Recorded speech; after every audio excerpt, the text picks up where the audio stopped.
Holidaymakers are making their way back home after the Easter weekend. Traffic officials are urging motorists to be cautious and follow the rules of the road. We are now chatting to our reporter, Moloto Moloko. He's monitoring flows of traffic on the N1 South. Moloko, thank you for joining us. How is traffic that side? We heard earlier in Tembisa, traffic is flowing, but there were a few arrests also made that side. But what are things looking like there?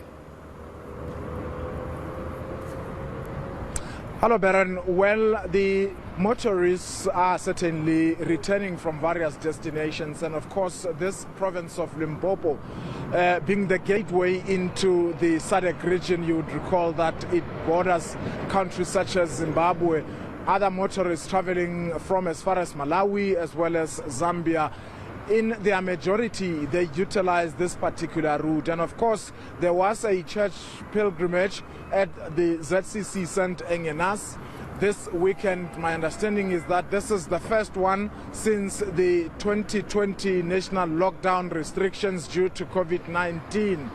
And of course, as we were driving from Polokwane coming down to the Kranskop area or Toll Plaza, which is in the area of Modimolle. And some of the observations I made was that at some point you will have a traffic gridlock and you would see some of the motorists becoming impatient, others even going onto the oncoming lane, trying to overtake, clearly unsafe for themselves and other motorists. But let's get a national perspective. I'm now joined by the Chief Executive Officer of the Road Traffic Management Cooperation, Advocate Makosini Msiri. Thank you so much for your time, sir. Give us a national picture. More and more people driving back to the urban centers. In this case, it would be Gauteng, people coming from the northernmost province of Limpopo. What is the situation like across the country? Thank you, Moloko, for having us.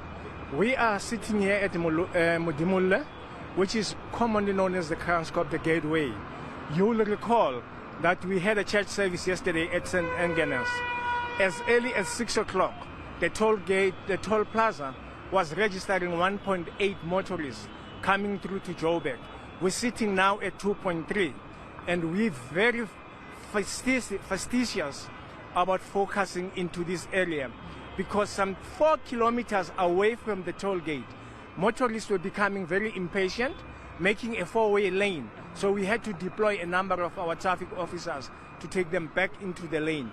But you'll then understand, in terms of the national picture, we're comfortable in terms of the national routes.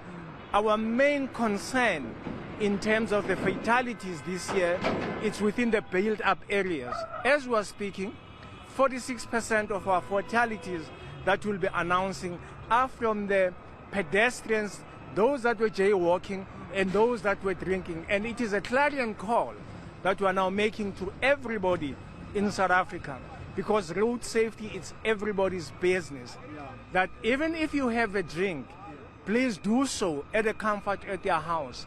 If you're gonna be traveling or you need to walk home, get an Uber or a taxi, because this number is too high.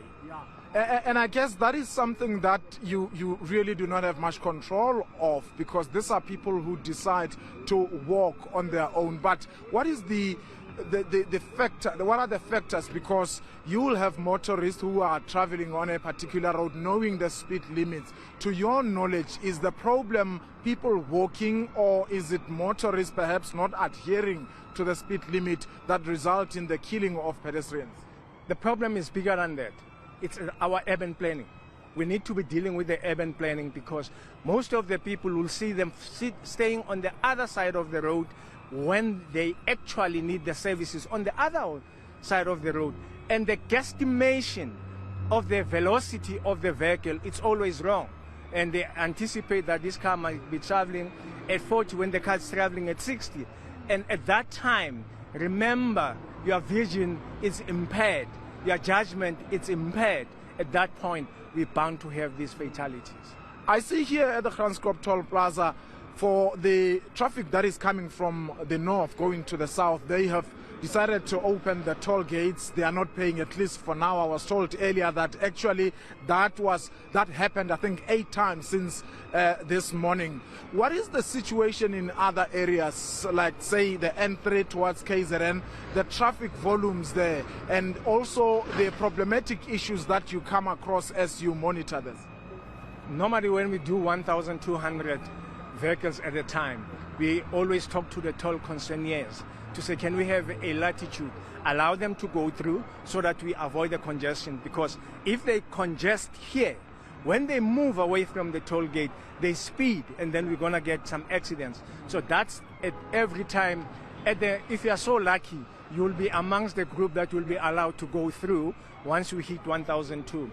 Even the same at the 1.3. We're in Mooi River in the morning with the minister, we're doing the same thing. We're in Velge, we're doing the same thing. We're monitoring and stagger the traffic so that there is mobility once they leave the toll gate. Yeah. In terms of compliance, this morning I heard that the minister somewhere in KZN, Minister Chikunga, was there when a taxi operator was arrested because he was using fake permit, and I also think that even his driver's license was problematic. Generally, what are the key challenges when it comes to the state of the vehicles, but also the fitness of the motorists themselves? Well, everybody's taking chances during this time. We can tell you now on the record that we have a number of people who have fraudulent driver's licenses.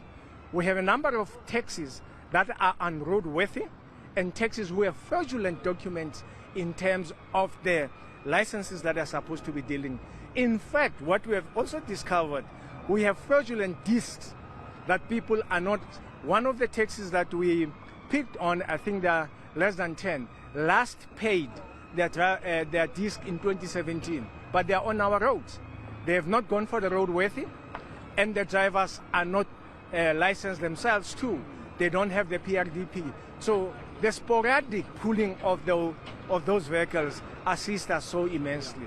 And I understand that you obviously are currently still collating the numbers of crashes and also those who unfortunately would have perished on our roads, and you are yet to announce those numbers. But what is the picture like now? Because we obviously know that last year there was a significant reduction. This time around, are you hopeful that you will continue with the trend, or is it looking grim?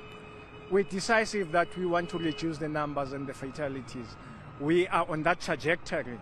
Unless something happens drastically, we're on the trajectory of reducing the fatalities. Makhosini Msibi, thank you so much. He is the Chief Executive Officer of the Road Traffic Management Corporation. But I can tell you, Baron, that as we're standing here, you possibly are seeing these cars that are moving towards the south direction. They are coming from the Polokwane side. But on the other side of this N1 route, as I'm asking Tammy to show you the picture, you will see vehicles that are really on a standstill. This, ironically, are coming from the south direction going to the north. Ordinarily, you would expect that many of the vehicles would be coming from the north, going to the south, particularly during this time of the year. And unfortunately, for those ones who are going to the north, for them, I have not seen, for the time that I have been here, I've never seen, even at a given point, opening for them to the north. So I suppose that they are not that lucky, but I understand that they obviously seeing the traffic flow from the north going to the south. It's flowing quite nicely. Baron?